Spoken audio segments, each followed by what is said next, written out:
I think that's one of the most difficult ones. That looks more like just probably Mark is confused. That's a difficult one. Daz asks you, are there any differences in the Gospels that you don't think are adequately explained by appealing to compositional devices such as literary spotlighting? Yes, I do. I think some of the most difficult ones, perhaps the most difficult one, I think would be, in my opinion, is the location of the feeding of the 5,000.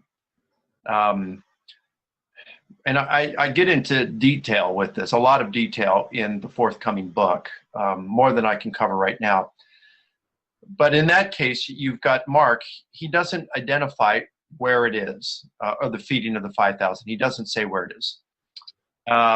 Luke says it was in Bethsaida, okay, or very close to it. Now, if you imagine the Sea of Galilee, this will be helpful. If you imagine the Sea of Galilee, it kind of looks like the continent of Africa, kind of. But if you imagine it as a clock, all right, because it's just the top half of the clock that's really important here. Bethsaida is around 12:30. Capernaum is between 10 and 11 o'clock, all right?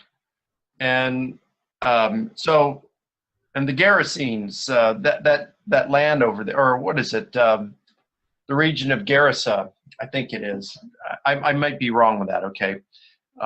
But the region over there is a little bit lower than Capernaum. That's around 9 to 10 o'clock. All right, now, with that in mind, Mark doesn't tell us where it occurred. Luke says it happened in Bethsaida or very close. So imagine around 12:30. John and Matthew, they don't really give a location, but for what they say afterward, they're pretty compatible with Luke here. Now, what's interesting is what happens afterward. After he feeds the 5,000, he sends his disciples to cross the lake.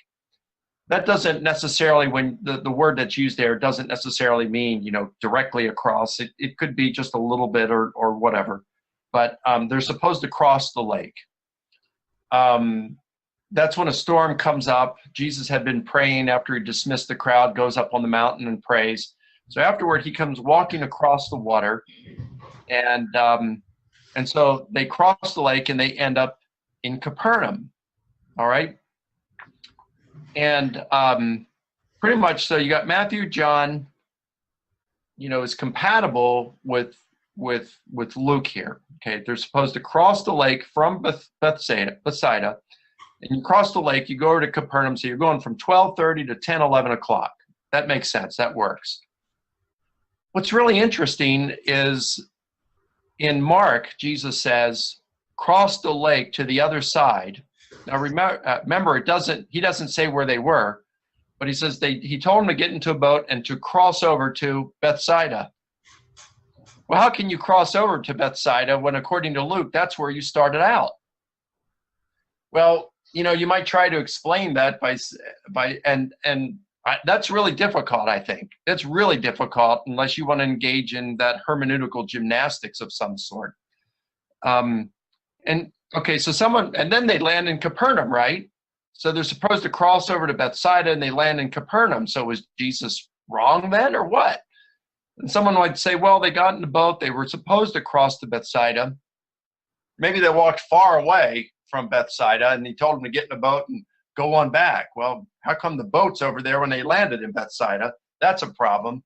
But then it could be, okay, they get in a boat. They're supposed to go to Bethsaida. They get blown off course. They end up in Capernaum. Well, the problem is, according to John's gospel, when they landed there, it says they landed where they had intended. So I think that's one of the most difficult ones. That looks more like just probably Mark is confused. That's a difficult one. I think the infancy narratives are really difficult. As Jonathan Pennington, my friend at the quite conservative Southern Baptist Theological Seminary says, I don't think Jonathan's is as conservative as a lot of those. Jonathan, I think, is a great scholar. Studied under Richard Bauckham, got his PhD from Bauckham. And Pennington, in his book, Reading the Gospels Wisely, says that, hey, if we didn't know better, it appears that the infancy narratives in Matthew and Luke are describing two different individuals because there's so little overlap between the two stories. There are a couple of details in the resurrection narratives that I think are difficult to account for by the literary devices compositional device that I've identified.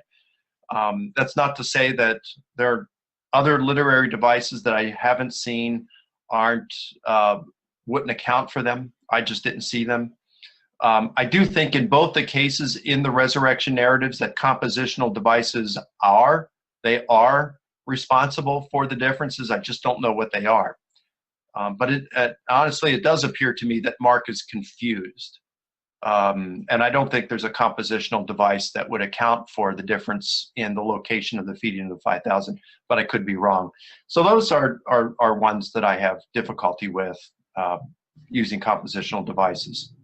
Since we have 4 Gospels that say something about Jesus, and you have the Quran, which says something different about Jesus, written some 1,400 years later, supposedly by one man, why should we believe the one man and discount the 4 who were closer to the event? Well, several considerations here. First, in the case of the Quran, for Muslims, this is the Word of God. So whatever it says must be right, even if it's said some 600 million years later. Second, the things that are claimed in the Quran regarding Jesus, which are the matters of dispute here, are not such supernatural things. We're not claiming that Jesus was God. We're claiming that he was a human being, and that was plain for all to see. And we're not claiming that he somehow died for the sins of the world, as if his blood was somehow a kind of a chemical detergent that washes away sins. We're claiming that the events surrounding his life and supposed death were actually ordinary events. Now, on the other hand, the Gospels are claiming extraordinary events, so they have to really stand up to scrutiny. And when we look at the details of the Gospels, we see that the manner in which the 4 contradict each other show that, in fact, they were working with stories which were known to them, and these stories are not in themselves dependable. What are we to make, for example, of the fact that Matthew tells us that there are 14 generations, but we can count them and see that there are only 13. So he says 14, and we can see there are only 13. What are we to make of the fact that in order to make his first batch of 14 come out as 14, he has omitted some names from the genealogy, names which are found in Luke's Gospel. So Matthew contradicts Luke. And of course, Matthew also, by doing so, contradicts the Old Testament. What are we to make of the fact that Matthew includes Jeconiah in the genealogy, which proves indirectly that Jesus would be a false claimant to being the Messiah, because Jeconiah's children cannot qualify for the throne. The curse of God dictates so. What are we to make of the fact that Matthew, in saying that Jesus should be called a Nazarene, is appealing to a prophecy that is unverified? There is no such prophecy as far as we know. So when we look at all of these details together, and we see that the 4 Gospels cannot even agree on the date on which Jesus was crucified, one saying one day and the other saying the day after, well then either he was crucified on the one day or the day after, because obviously he wasn't crucified twice. So if they cannot get such basic details about Jesus correctly, how can we depend on the rest of the information?